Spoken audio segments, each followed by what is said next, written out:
So if I will able to describe the elements of communication, so it is consists of six, which is the sender, message, medium, barrier, receiver, and feedback.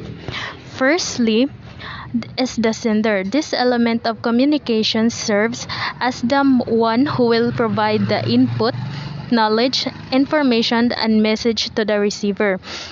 They are the fundamental reason why the receiver collected significant transmission of information as it distribute accordingly.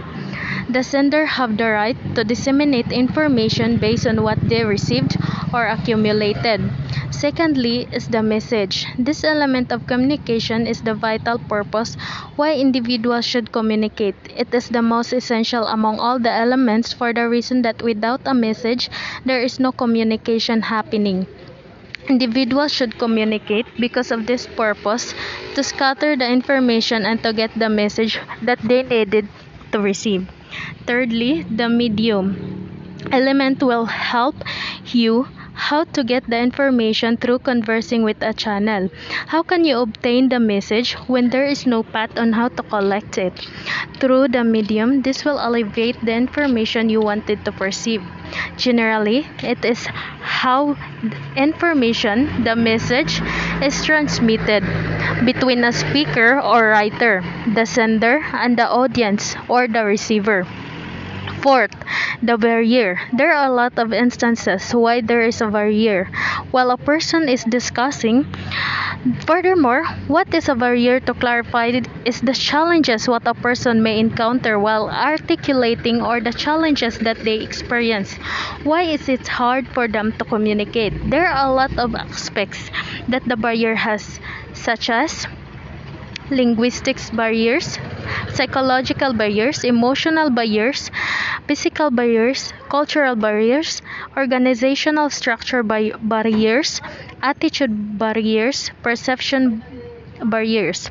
Fifth is the receiver. If we will describe it, they are the audience or the receiver of the message. Without the receiver, there is no communication. They are valuable in communication. Lastly, they are the individual or the group of individuals to whom a message is directed. The receiver is also called the audience or decoder.